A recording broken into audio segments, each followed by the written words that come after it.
We're back on the first edition of the Sacred Heart University Hockey Podcast. Alongside me is Jack Govan and the assistant coach, Scott McDougall. Scott, you've been at Sacred Heart for multiple years now, and this is a year like none of us have seen before, including you. Last year was a record-breaking season for Sacred Heart Hockey. What do you have to tell the team to stay focused through these hard times, especially to get ready for the next season? Yeah, I mean, listen, every day we're playing hockey is a good day at this point. You touched on last year, and we had a great season, and it was all, stopped on that Thursday. I mean, we were supposed to open up round 2 of the playoff, had a bye in round 1, and, we shut the door about 1-2 o'clock that day before 7 o'clock start. And, our coaching staff, I left the office March, I believe it was 12th, and I didn't walk back in till late August. We thought we'd be out of there for 2 weeks, right? So everything that has transpired and the pandemic has obviously changed our views on things. And at this point, we're just happy to be back as a team practicing. It was our first week as a group on the ice, and keeping the guys focused. It really hasn't been a challenge. They're just so excited to be back on the ice, competing against each other, playing. And obviously so much unknown on the horizon, but the ability to look at a schedule, which we've produced them, and say, hey, we're preparing for something at this point, has kept them all really excited. And coming off of last season, Coach, even though it ended the way it did, being cut short, do you guys still think you're going to have momentum going into the season? Yeah. I mean, listen, we had a really good team last year. We lost some great players, program-changing type players. Those seniors that left the program did a tremendous job to take us to the next level. But we also return a lot. We have a lot of talent in that locker room. I think we have a strong freshman class, but we have a lot of returners that maybe didn't play quite the role they could at this level. We thought we were one of, if not, the top couple deepest teams in the country last year. We had guys playing in roles that, third, fourth line roles that are good power play players that just weren't there because, guys like Cotton or Lee or McElmurray or Vito were taking a lot of those reps and rightfully so, really good seniors. So we have guys who not only did they play in those roles, and we return the Rookie of the Year in Braden Tuck. We return a lot of guys who have put up some really good numbers over their career, and Johnstone, McGarris, Steele, to name a few. We're pretty excited about the group we still have. We look up and down the lineup, and we think we're super talented at this point still. So, Coach, you mentioned all the new faces throughout the locker room. I got to be honest, when I pulled into the parking lot today and walked in the doors of Wonderland Ice Arena, I did not recognize that many faces coming from the underclassmen, such as the freshmen. And you mentioned a lot of the upperclassmen graduating or have transferred, like Matt Tugmunt, who's now at Providence, Jason Compton, who's playing professionally in the Carolina Hurricanes system. Do you guys feel that as a team, especially on the back end with the departure of Mike Lee, who ate a lot of minutes on the back end, power play, penalty kill, and even strength, do you guys think that you guys could fill the role easily? Well, geez, no. I mean, we lost a couple All-Americans. Guys like McElmurray led the league in scoring, led the country in power play goals. Vito goes down as one of the all-time leading goal scorers in our school history. So replacing those guys is not easy. It's a committee. But defensively, we lost one. We brought in a couple guys who we think can help our team right away, who've had good experience in some really good junior hockey leagues. And up front, like I said, we have guys who were kind of waiting in the wings who we think are really good players who, now that they'll have these top opportunities, we think they'll have the success. But listen, Jason Cotton was a Hobie finalist. We're not expecting one guy to come in and take that role over, but by a committee, we still think we're really deep. And, we brought in 2 transfers ourselves who we think are going to be really good players, from Clarkson and Michigan, 2 really good programs, who we think are going to help our team as well. You also mentioned before that Sacred Heart's one of the deeper teams in the country. What else do you think separates the Sacred Heart hockey program from other schools? Well, we're a program that's gaining tremendous support from our school, right? They've put an enormous emphasis on the success of our program, and it's helped. I've been here 11 years through some tough times and obviously now some really good times, some exciting times. I mean, we're building the premier hockey rink on the East Coast. put tremendous resources into our program to make sure we have success. We lost a tremendous assistant coach in Paul Kirtland and replaced him with the coach of the year in the East Coast League, which is a top level professional league. Our school has done a tremendous job to make these jobs and these roles on our hockey team exciting for people to want to be a part of.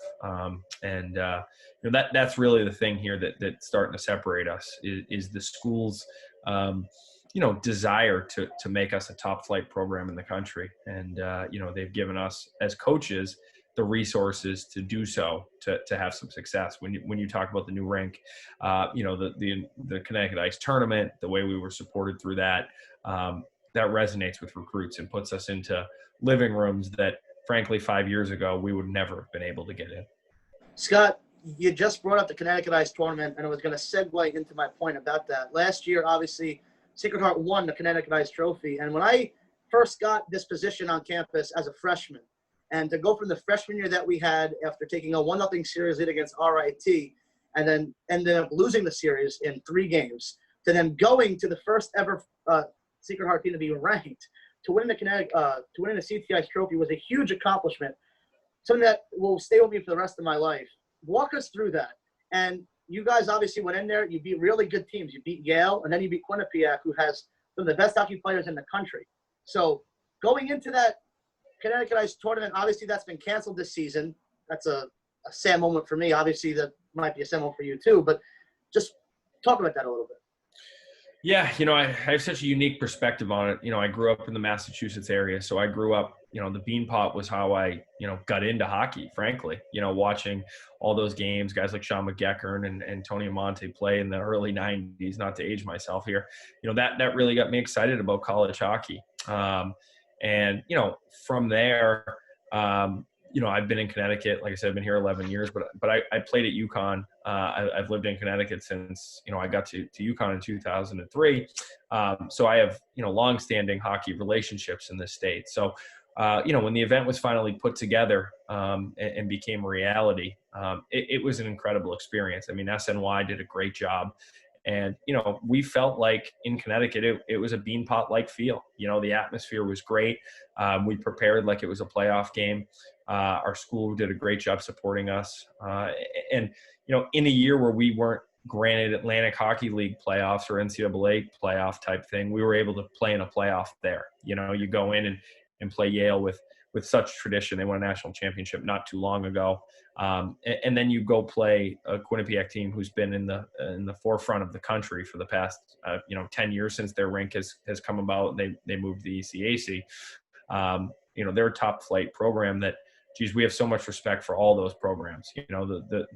It was so much fun, personally for me competing against, those schools because, I have such great friends with the coaching staff at all of those schools. Obviously I played at UConn. To see so many of the guys I played with, there, obviously probably most of them rooting for UConn instead of us, but just to get a chance to see them and connect with some of the guys I haven't seen in a while was just tremendous time. And then again, on the same side, to see so many of our alumni there supporting the event, supporting us. I've been here a long time, so now some of these guys that I've coached are starting to get older and older, and to see them back in the building was quite an experience. And lastly, the pride that it took to win that event and to be the first team to win the Connecticut Ice in an annual event that will continue after this.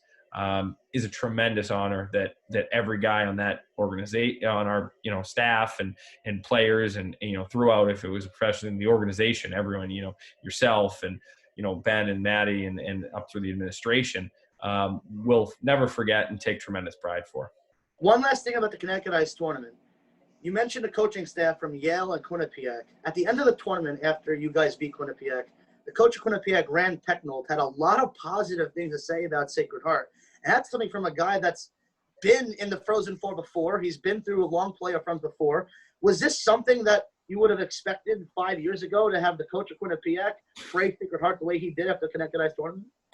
We've been building blocks, and, college hockey is such a small community. There's only about 60, give or take, Division I teams, right? So we see those guys in the rink. We've been laying brick after brick to try to build this program. And, just like they did years ago, I was part of playing against them when they were in the Atlantic League, and to see their transition. And, you know, guys who I'm really close with have been coaching there, and Joe Dume and some of those guys who've helped that program. Reed Cashman, who just got the head coaching job at Dartmouth, and, you know, Billy Riga and Benny Sire, and guys who I have tremendous respect for, in this profession. So, listen, it's great to hear that from another program.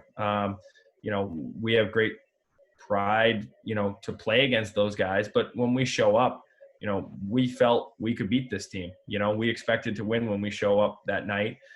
We think finally, and I think we're in a position as a program where we expect to show up every night and have the opportunity to win, where, frankly, that probably wasn't the case too many years ago, when we didn't have the support and the building blocks and the layers of the foundation we've put together now. So obviously last year was an incredible record-breaking season. This year's totally different. We're in a global pandemic. Nobody knows anything about it. No one's ever seen anything like it. It's constantly a changing situation. How has the team been taking precautions to prevent positive testing, and can you speak a little more to that? Yeah. So, I mean, knock on wood, we haven't had any yet. Our administration has done a great job, specifically Ben and Leo, keeping our players safe. I mean, we started with multiple tests.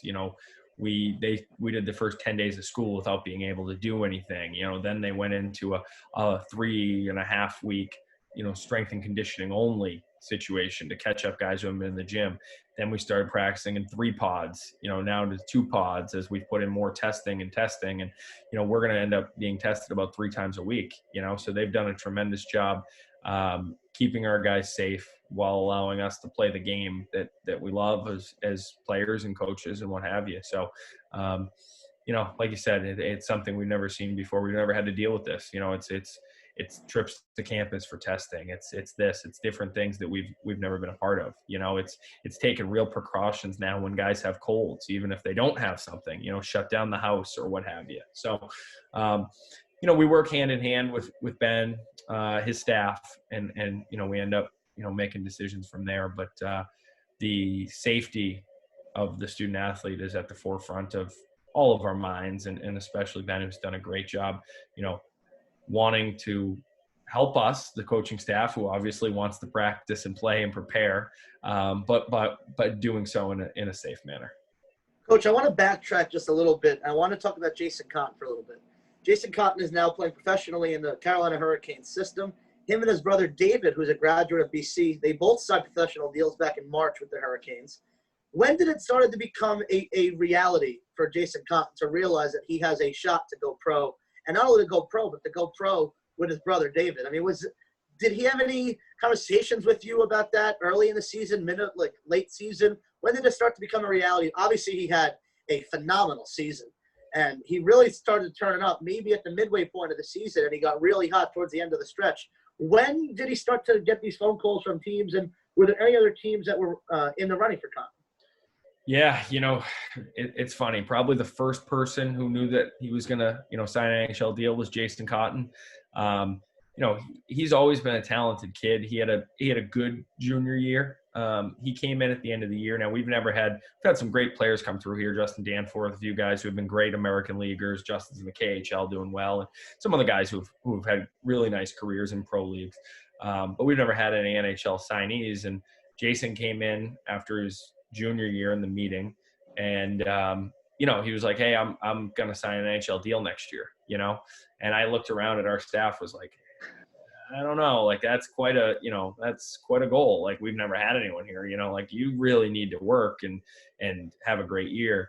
And the thing about Jason, and going back to my time recruiting him, I remember the potential I thought he could get to, but he's the hardest working kid we've ever had. I mean, that summer he put in, he works and works and he still works. And, I didn't realize, how good he was. Obviously he started the season strong. I just remember playing BU and him, in November, and him being the best player on the ice by a considerable amount, and Patrick Harper, who's a friend of mine, a Connecticut kid who plays at BU, is the captain there, texted me like Jason Cotton's unbelievable, and from there it just started taking off. NHL teams were at every game, and then you got to the Connecticut Ice, and I was like, my God, all these draft picks and guys people want to sign. Like, he was just so much better than people, and obviously won the MVP there.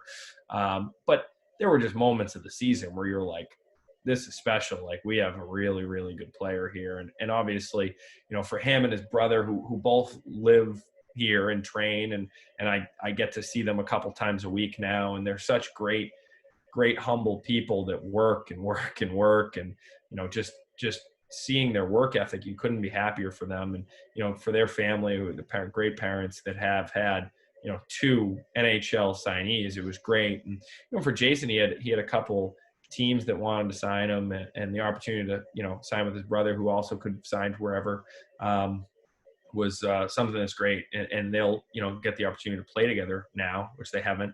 And that'll be, that'll be quite the moment. And, I have full expectation that Jason's going to get to the NHL. I really do. I mean, he's so big and long, and his work ethic and skating is just second to none right now. So it was a joy to have him, but, he believed in himself, frankly, before at least I did. I knew he could be a great player, but, now I'm sitting here going, this kid's going to be a good NHL player, and to say something like that, it would have been crazy, I thought, a year before. So he was a guy who really worked and made himself. And, everyone we played, guy, like, my God, is he good? And, he was the first player, like, in our league call, like, he was unanimous MVP. No one ran against him, so it was a pretty simple decision for people because of, the work and how well he did. One last question for me, Scott. Do you think that the younger guys on the team this year, seeing him make it to that distance, and maybe even seeing him play in the NHL in the foreseeable future, is that going to motivate them to work harder, do you think? Yeah, I think it gives us a success story as well. We just keep trying to lay them on top of each other, and guys can see you can come to Sacred Heart and become a professional hockey player. You can make a great living playing the NHL or the KHL or, wherever some of these guys end up. So I think that's the thing. I mean, Jason's an easy guy to root for. So the guys who played with him, have someone they can look up to. He was, when we were doing testing, off-ice testing, he's dragging guys through the course to help them get there. That's the type of guy he is. So he's really easy to root for. But, for the guys who know him, yeah, it's easy, and for the guys who don't, they can, hear the stories about him and see his success and know, hey, I'm a Sacred Heart player. I can get to the level he's at. Coach, this is my last question. You've been great. You gave a lot of insight, but take us back to your beginning of hockey and just walk us through high school. Obviously, you went to UConn. What made you fall in love with hockey? You mentioned the Beanpot tournament. Was there a specific moment, whether it's watching the NHL, going to a hockey game, where you said, you know what, I want a career in hockey, whether it's playing, whether it's coaching? Yeah. Was there like a specific moment that made you realize that? I mean, I've always wanted to do hockey. I mean, I started skating at 3. My brother who played college lacrosse, I mean, he liked hockey, but like, he'd be like, I don't want to go to practice tonight. Like, I always wanted to go to practice. I would skate all day. I love the game. I grew up in a hockey family. My parents were in a youth program. My dad, played. We just, always were around the game. I went to probably at the time, the premier mass high school, hockey program in Catholic Memorial, where they won like 17 state championships in 21 years. The time I was at the school, they won 5 of 6 in mass, which is a tough place to win. And then obviously getting to UConn and when you get to UConn, I started, I had a solid career. I was nothing great. And, I finished with 22 career goals and I had to make a decision at the end of that season, like, do I want to go try to play pro? And a guy named Chris Potter was a UConn grad, who's the Wesleyan head coach. They're the NESCAC champs this year. But, he called me because I had been coaching a little midget stuff. He's like, hey, I need an assistant. Do you know anyone? I'm like, yeah, let me call around. And then I'm like, you know what? Why don't I do this? Like, I'm not going to be able to stick in pro hockey very long. I have 22 career goals in college, So I ended up getting right into Division III college hockey, made some relationships, work hard. met CJ and obviously ended up at Sacred Heart, and that was about 11 years ago now. But hockey's all I've ever known. Everything I do is invested in the game. I enjoy giving it back. I enjoy the youth hockey aspect. I enjoy, teaching our players, recruiting, and I enjoy being around hockey people. I mean, it's almost a cliche, but they're really the best people there are, and I get to spend a lot of time hanging out, and that's the things I enjoy most. I mean, you see us every day. We're having a great time with each other, even when times are tough. We enjoy the company and joking around with guys and having a good time. But I've gotten to meet some great people in this game, and it's really been my whole life at that point. I want to ask you one more question. I know I said last one was it, but when you're coaching a game, and let's say there's a call that coaches and players disagree with, and you call the ref over to have a conversation with them, does the ref ever listen to the coach? Whether you watch it in the NHL, the AHL, or even college or high school hockey, it seems that the referee has his decision made up, and he's not changing it whether or not what the coach says. But does the ref ever think about changing his mind when he talks to you guys about calls like that? Yeah, I mean, sometimes you're setting it up for the next call, and sometimes – some of these refs, again, hockey's a small world. I graduated high school with some of them. I know them well, so I'll send them the clip later. Like I told you I was right, But sometimes you're calling them over just to get in their ear about the next time. Hey, we saw this, or we saw this different. Can you look for this? Usually you're not going to get them to change their mind. But, in the change of hockey now is, and you guys, and Will, because I'm on the video with you guys all the time, so I'm calling up. So a lot of the time when we call them over, we do have the ability to review it, So it's funny because, the refs know I'm on the headset with you guys, and their goal goes in and they're looking at me like, you want to challenge this thing, and I obviously can't see it, and I'm on the headset waiting for you guys to pull the clip and tell me if this is offsides or, a high stick or what have you. And we have up until the time the puck's dropped, and they're just staring at me like, are you reviewing this or not? And I'm waiting for you guys. So we have that ability now, which wasn't in the game a couple of years ago, where, they don't come over yelling at you saying you're wrong, because they know the video is going to be right over there, so they just come over and like, what do you review? What do you want? Like, this is offsides. So like, how sure are you? I'm like, our guys are pretty sure, or we're not sure, but like, we're going to check it, So it's never like a John Tortorella moment where he just unleashes all his anger and he unleashes all his hatred. I mean, some coaches will, we don't. I mean, CJ and I mean, myself, I'm never yelling. Paul, every once in a while, could be good for a blow up, but that's Yale's problem now. We, usually just try to stay on the good side, tell them, hey, we want to review this, we want to check this, or can you watch for this, because, it's something that we saw on video, or I'm getting a call from a head that, hey, we think this is happening, Jack, if you don't have any other questions, I think we could let Scott go. He's been really good. What do you think? Yeah, I mean, thank you for coming on and talking to us, Coach. We really appreciate it. Yeah, anytime. It was a lot of fun. Always enjoy talking hockey, and obviously have great passion for Sacred Heart hockey. So it was a lot of fun to chat with you guys. Well, Coach, we wish you the best of luck this season. We'll see you around at the rink. If you could give a message to the fans who might not be in attendance this year, who played a big role in the CTX tournament, what's your one message to the fans before you go?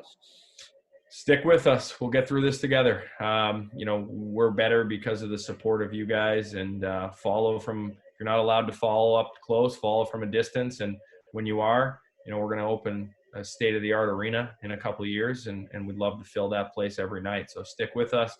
There's some really exciting things coming down the pike for Sacred Heart hockey. Well, Scott, we thank you for coming on, and we'll see you at the rink. Thanks, guys. So, Jack, that was assistant coach Scott McDougall. He's going to leave the meeting, and then we'll have the rest of the podcast to dissect what we heard and just preview the road ahead. So that was a fantastic interview. He was really good. He gave a lot of insight. I had to ask about that John Tortorella question, because you see it all the time in the NHL. You see guys, especially coaches, who call the referee over and they just give him an earful. And I always thought, is it going somewhere? Like, is the referee going to listen to this guy and be like, this guy, like, why is he doing this? I make the call. He does it. He sits behind the bench and coaches. But I had to ask that question. Yeah, I mean, not as many people watch college hockey, obviously, as the NHL. And you see all the time, like John Tortorella, he's always in the ref's ear. you watch some like the bigger schools, like mostly like the Big Ten schools, like Penn State, Michigan. Sometimes those coaches are up too, but you might not see it from a school like us. Jack, we've been at the rink twice in the past 2 weeks, videotaping practices, getting social media footage, talking to the coaches, getting interviews with the players and the coaches. Right away, you are a freshman. I'm a junior. Now, when I was in your situation, luckily, there was a good group of guys, good group of players, coaches, and the person who graduated, who helped me, his name was Matt Noche. He's now graduated. They made me feel welcome. Right away, when you walk through the doors, I know it's at Webster Bank Arena. I know that's not our home rink. How did you feel walking into the doors for the first time? I mean, it was quiet for sure. I hadn't stepped into a rink since my last high school hockey game. So it was cool to be back in a hockey rink for sure. Again, it was quiet because obviously COVID, no one's really there. But as soon as we sat down, you and I, and we started talking to the coaches, they started asking me questions about where I'm from. I felt right at home, to be honest. I mean, the coaches are great. You've been very helpful so far.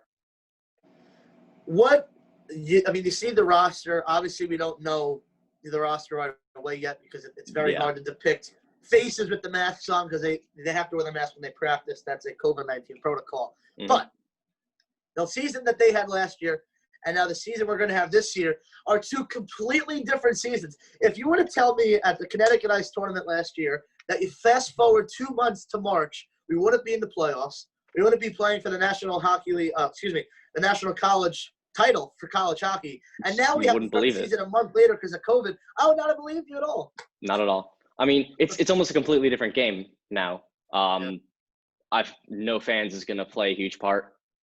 Obviously, masks on the bench is going to play a part. It's just going to be a totally different game. But I'm excited to see how we do against some of these teams that we're going to be up against. It's going to be an exciting season for sure. The season for the Atlantic Hockey League is scheduled to start November 13th. There is no word yet on Sacred Heart's first game.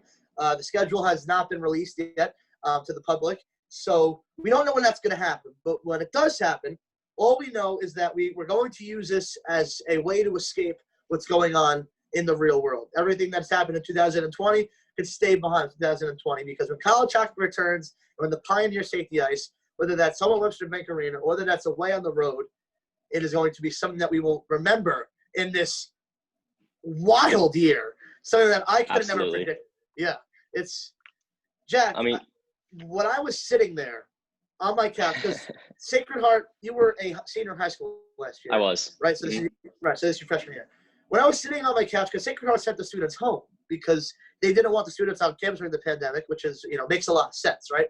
So I'm sitting on my couch, March 12th, I think it is, and the playoffs begin March 13th. We're playing Robert Morris. Now, Robert Morris is from all the way out in Pennsylvania. They're about a good 7-8 hour drive on a good day, right? So I'm sitting on my couch, and I check Twitter, and there's a writer who writes for college hockey, especially for the Atlantic Hockey League, and he's talking about when we're going to play, if we're even going to play. And he goes, Robert Morris taking the ice for morning skate. So I right away, I text one of the coaches, and I'm like, guys, this is great news. And nobody responded. So I'm sitting there okay, maybe there's something they know that I don't know. So then the email or the notification comes out from the Atlantic Hockey League saying that no fans will be in attendance. So I'm like, okay. Now I live on Long Island. I'm about 45 minutes to an hour away. So I take my shower, and I'll get ready to drive up to the game. And I get the notification right away. The season has been shut down. If there's a college hockey playoff, it'll be AIC representing the Atlantic Hockey League because they finished in first place. So that was a wild experience for me. And obviously, you know it, with the NBA shutting down first, that kind of spiraled out of control for the rest of the league to do the same. Yeah, I remember hearing about the NBA shutting down, and I was kind of blown away by it because at that point, I think my high school, we were still in school. Right. But it was, I remember that last week, like it was yesterday. It was they announced that we were getting a long weekend for the school to be deep cleaned. Then they announced 2 weeks. I didn't even think we were getting more than 2 weeks. At first, I thought it was going to be only that long weekend. School will be cleaned. We're back in business. We're all good to go. 2 weeks became a month. A month became 2 months and just kept going. When the NHL shut down, I'm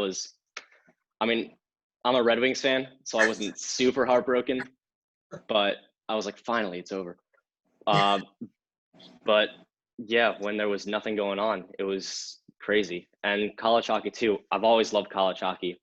I heard that I had already decided I was going to Sacred Heart when I heard that they won Connecticut Ice. And I was like, oh my gosh, I'm going to be going to a school with an amazing hockey program. Can't wait to see what they do next. A few weeks later, they're not doing anything. They're sitting on their couches at home. Yeah, this program, certainly, from the time I walked in the door as a freshman. Now, keep in mind, we did not have the best start when I was here as a freshman. And my dad, followed Sacred Heart Hockey, pretty thoroughly because I work for the team and we're both big hockey fans. So when I was a freshman, he would always say, text me updates during the game, text me updates during the game. And when I text him these updates, he goes, almost had him. And then out of nowhere, the second half, we just flipped the switch. And we were a completely different team in the second half of the season. And then, unfortunately, we had that short playoff run end against RIT. And then it just carried over into last season when I was a sophomore. And it was a season that I'll never forget. And listen, you're going to experience it one day, whether I'm here or not, because we don't know how long this pandemic's going to go on for. This could last another year for all we know. Let's hope not, though. You will experience Connecticut Ice, and you will see, how good it was. And I remember my dad was watching it at home on SNY. I was sitting in the press box. I actually met Rod Brindamore there, by the way, who was the coach of the Carolina Hurricanes. His son actually played on Quinnipiac, Skylar Brindamore, against Sacred Heart, so he was there. But I can just remember, I'm like, wow, this is a moment I'll never forget for the rest of my life. I mean, everything that's happened in 2020. I mean, everything. This feels like it was 2 years ago because of everything that transpired in 2020. But it was just not even a year ago. Or approaching a year, coming up in January. But what happened last year is an experience that I can't wait for you to witness, for college hockey fans to witness, and for Sacred Heart itself. I mean, when they get the new rink on campus, I hope the game to play at Webster Bank Arena, the CTI tournament, that place was rocking. And I have video that I still go through right now. I have video. I have pictures. That place was a madhouse. I don't know if you got a chance to see those games, but that place, it was a lot of fun.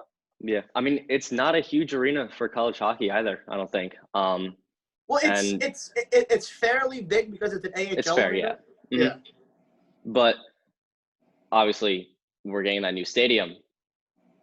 And what's keeping me going, and I think what's going to keep the fans going through this pandemic, through this season, not being able to have fans, when that moment comes, when we're in the new stadium, the seats are packed, the crowd's roaring, the players hit the ice, the puck drops. When that moment finally comes, and it will come, all of this will just melt away, and it'll just be the game that we love. I keep going back to when I was a freshman here, because watching what happened when I was a freshman to a sophomore, and I can't say nothing about this year yet because we haven't had one, but I could tell you we're going to be a really good team this year. But going to the visiting sites, whether it's RIT in Rochester, whether it's Army, who has a fantastic fan base, and I haven't been to Air Force yet, but I'm sure they have the same type of fan base that they have in Army. But going to RIT, that student section is rocking from puck drop to regardless of the score. They got these chants. They got these chants that they do at the other teams.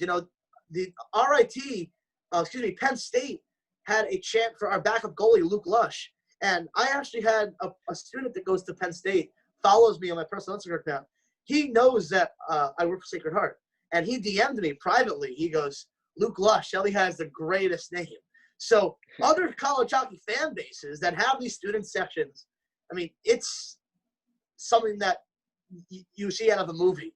And we don't have that yet because we play at Webster Bank Arena. But I hope one day, whether I'm a grad student or I'm coming back as an alumni, I take foot in that arena and I'm just blown away. And Sacred Heart needs that recognition. This team is a very good team. We were ranked 3 or 4 times last year for the first time ever in program history. So this is a really good team that, we're going to be able to watch for years to come. Yeah, I mean, like you said before, we've been to 2 practices so far. I had no expectations going in, as far as like what the team looked like, as far as like speed, size, skill ability. I was a little surprised. They looked really good out there, and especially for not having done anything for how long has it been now? Like almost 9 months, pretty much. They look like scary good. I'm really eager to see them playing a real game, because whenever we're there, they're really grinding. They're ready for the season. They want it now. When I interviewed Coach Steve Bergen, who won ECHL Coach of the Year last year with the South Carolina Stingrays, which is the ECHL affiliate to the Washington Capitals, I asked him, I said, what makes the Sacred Heart roster so unique? And he told me that it's the depth of the team and the size that they have on the back end. And that's a big part. Defense wins championships. I mean, every coach will tell you that. You can have the goal scoring, but, defense wins championships. And for him to come out and say that they got size on the back end after they lost a really good defenseman who ate a lot of minutes in Mike Lee last year, they're going to be a really good team this year. And, it may sound cliche, but watch out for the Pioneers, because this is going to be a very, very, very good team. Jack, let's give our listeners like a little rundown of what they could expect out of this podcast for the season ahead. Yeah, so basically we're going to be an outlet for you to hear from coaches, players, other staff members, just to get like the inside scoop on what's going on in the team, in the locker room, on the ice if you can't catch the games.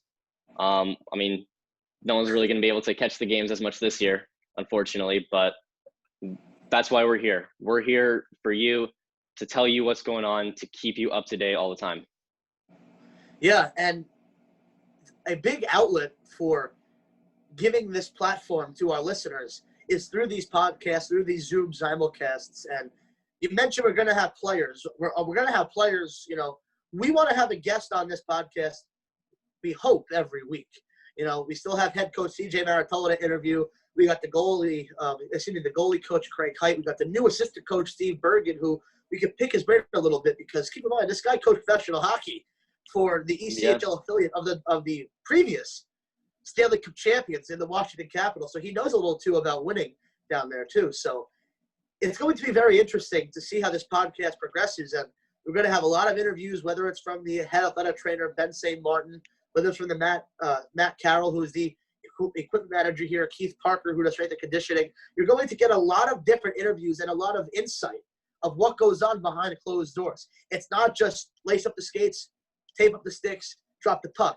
There's a lot else that goes into it. A lot of things that I didn't even think went into it before I started working for the team. So we want to bring that all to you. And what a better way to start than having Scott McDougall on the show today. He's been really good for the program as far as I can remember for 3 years, but he's also been really good to me. I know in recent years I've had projects for my communication classes that I needed to do an interview with. And Scott kindly met me pregame. We did an interview. He does interviews almost every game weekend for the Instagram and Twitter. So he does this stuff. And if it wasn't for his insight, there are no interviews. And if it wasn't for him agreeing to come out to the podcast today, there is no Scott McDougall talking about him 3 years old, then going to UConn and coaching Division III ice hockey, being friends with CJ. We don't have that. So kudos to Scott for coming on to the show. So that was important. Absolutely. And there's I hear a lot of rumors, like my mom will text me every now and then, the entire lacrosse team is quarantining. What's going on there? And they weren't. One of them went home for the weekend, and some Facebook page blew up. This is going to be you, the fans, your outlet for what's really going on, what's really happening. Nothing here is going to be fake. It's all going to be real. It's not going to be rumors. It's all going to be facts on what's really happening in the team. We're going to keep you up to date on how we're doing with COVID protocol and how we're continuing to be safe with that. You heard Scott talk about that a little bit earlier. Yeah. So this will conclude our first episode of the SHU Hockey Podcast. Stay tuned for next week, right around this time. Maybe we'll get some of the captains on the podcast. Maybe we'll get another coach. We had a coach this week. Maybe it's time for a player, or we could do someone on the staff. So we have a lot of different options that we could go. So, Jack, sign us off. All right. Well, thank you all for listening. We hope to see you again next week. Go Pios.